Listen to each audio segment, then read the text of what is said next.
Classical Music Mysteries. Beethoven. We all know that grumpy-looking portrait hanging on the wall of the school music room. A solitary genius who pursued art and reached the pinnacle of his craft amidst the despair of losing his hearing. We tend to imagine him through this kind of idealized lens, but he had another side too. In reality, he was remarkably shrewd when it came to financial negotiations. He was so pragmatic that he would surprise even modern business people. You could even call him a highly practical freelancer who expertly navigated the publishing industry. Why did a man known as the god of music need to engage in such gritty negotiations? Today, we are going to count down his real-world business tactics. These are the practical strategies often hidden behind his idealized image. By the end of this video, you will see the true survival strategy of Beethoven, a creator who navigated a highly turbulent era. Number 5. The master composer's simultaneous publishing pitch.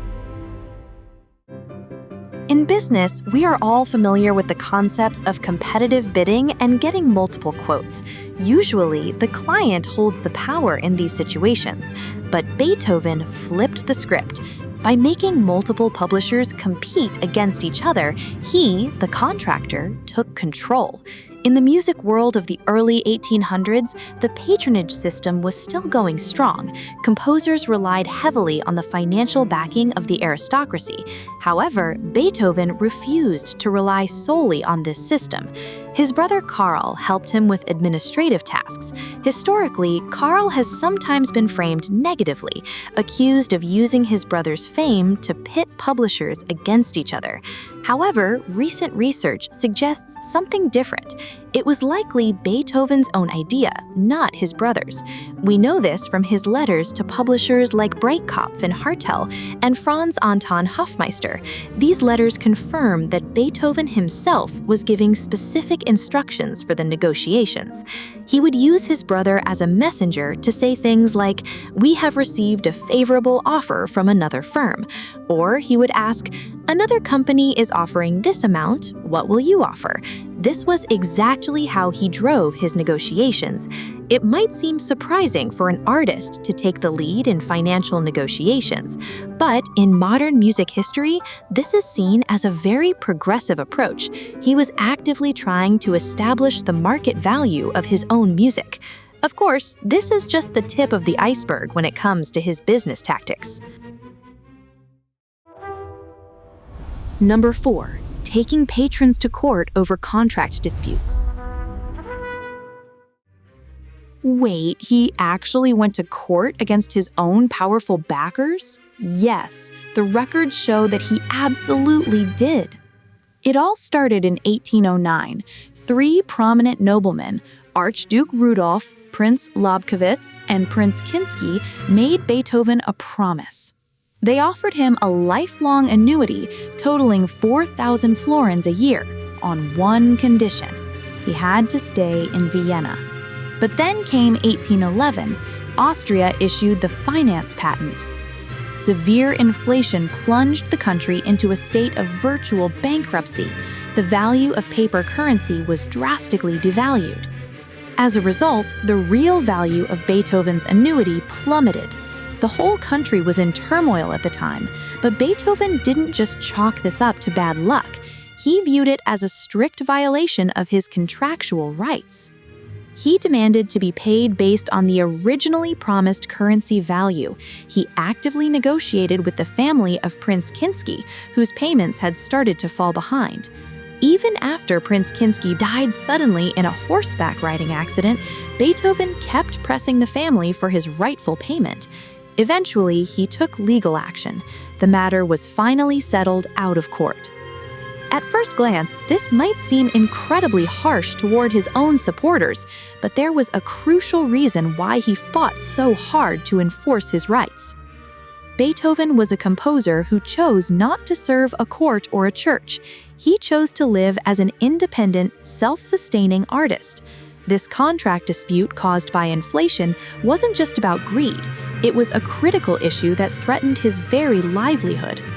In other words, his actions were entirely about protecting his rights as an independent musician. And in our number 3 spot, his fight for his rights takes an even more complex turn. Number 3. Direct marketing to royalty and crowdfunding via subscriptions. The Missa Solemnis. Beethoven himself called it the greatest work he had ever written. It is a truly massive religious composition. Around the time this piece was completed, he used a very practical business method to raise funds. He originally started writing it for the installation of his patron, Archduke Rudolf, as archbishop in 1820. However, the scope of the project kept expanding. He completely missed the deadline for the ceremony. So, around 1823, as the piece neared completion, Beethoven pivoted to a new sales strategy. He sent letters to monarchs and courts across Europe. He offered them a special handwritten copy of the score for 50 ducats. He was essentially gathering early subscribers. He even wrote to the literary giant Johann Wolfgang von Goethe, asking him to put in a good word with the Weimar court. His direct marketing worked.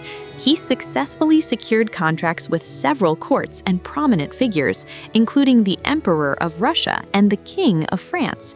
However, it would still be a while before the actual scores were delivered. The work itself was mostly finished around 1823, though he continued making minor revisions. He may have been late for his patron's ceremony, but thanks to this subscription model, he secured his paycheck while continuing his artistic pursuit. Securing funding by leveraging a religious masterpiece, it shows both his artistic vision as a composer and his economic savvy as an independent musician. We can see this dual nature in the publishing negotiations for his other works too. We just looked at large-scale fundraising using a historical masterpiece. Now, in our number 2 spot, we look at something much more relatable. We will explore his clever monetization tactics, which honestly look a lot like how we sell old items on flea market apps today. Number 2. Monetizing private works and liquidating assets. He wrote private pieces for specific individuals. He also composed short occasional pieces. Later on, he would gather these works, repackage them, and release them into the market. This is a prime example of how he practically leveraged the value of his work. Some of these pieces started out simply as gifts for close friends. Throughout his life, he frequently took short piano pieces he had given to students or friends and sold them to publishers. There are several confirmed cases. For instance, in his later years, he compiled short pieces he had hoarded over time. He reorganized them into a collection called 11 New Bagatelles, Opus 119. Then he negotiated with multiple publishers to sell it. He pitched it to C.F. Peters in Germany and Muzio Clementi in England. C.F. Peters actually rejected the collection. They told him the pieces were too short and lacked publishing value. But Beethoven didn't give up. He simply moved on and negotiated with other publishers. In his letters to these publishers, he would write things like, "These may be minor works, but they hold a certain value." It clearly shows his drive to turn whatever music he had on hand into steady revenue. You might be thinking, he actually sold his private gifts. But according to the customs of the time, this was not unnatural at all. The concept of copyright was very different back then. Even if a piece of music was gifted to someone, the composer still retained the right to publish and reproduce it. This was the general understanding. Therefore, no one viewed his actions as unfair or unethical. His strategy of systematically utilizing the works he had on hand tells us a lot. It breaks the illusion of an artist detached from the worldly realm. Instead, we see the highly realistic financial sense of an independent musician. And now we arrive at number 1. Our final tactic involves his international publishing negotiations. This is what he was doing behind the scenes while producing the greatest masterpieces of his final years. Number 1. Crossing borders with multiple contracts for the same work. Unlike the exclusive contracts we see today, this was a tactic born out of the legal systems of the time. In his later years, Beethoven was composing epic works like Symphony No. 9 and his late string quartets. But he was just as active in negotiating their publication. Letters still exist showing his correspondence with publishers all over Europe. He negotiated with Artaria in Vienna, Schott in Germany, Schlesinger in Paris, and various publishers in London. During these talks, he attempted to sell the exact same new work to multiple publishers simultaneously, dividing them by region. For example, he would separate the publishing rights for England from the rights for continental Europe. He signed with different publishers for each, collecting manuscript fees from every region. He even demanded that they coordinate their publication dates. Naturally, from the publisher's perspective, this threatened their exclusive rights. It bred distrust and often led to conflicts. However, his actions were heavily influenced by the social conditions of the time. Put simply, there was absolutely no framework for international copyright protection during this era. Once a score was published in one country, unauthorized pirated copies would inevitably flood into other countries, and the composer wouldn't see a single cent of those profits. To combat this, Beethoven signed with publishers in various countries himself before the bootlegs could spread. He wanted to secure his profits in each region up front.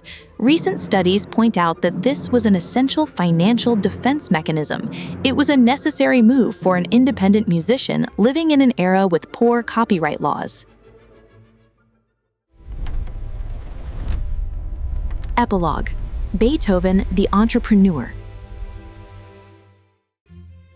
What do you think? From simultaneous publishing pitches and multiple contracts to monetizing his back catalog of private works, the man known as the god of music was more than just an artist. He was a deeply practical businessman who could put modern freelancers and sole proprietors to shame. We often imagine artists as being indifferent to money, living purely on air and inspiration. But Beethoven was different. He didn't just rely on his patrons, his wealthy whale clients. He fought to secure multiple streams of income on his own. We can feel a resilient survival strategy in his actions that completely resonates with us today. To create the highest form of art, you first need to secure your livelihood. The countless masterpieces he left behind may very well have been built upon these gritty yet undeniably solid calculations. If Beethoven were alive today, he might have made a name for himself as a shrewd entrepreneur. Keep that in mind the next time you listen to his music. Hearing the calculated, fierce vitality of a real human being behind those magnificent melodies might just make them resonate on a whole new level. Thank you for watching. If you have your own thoughts, theories, or interpretations, feel free to share them in the comments. I'd love to hear your perspective. If you enjoyed this video, please consider liking and subscribing for more content like this. See you in the next video.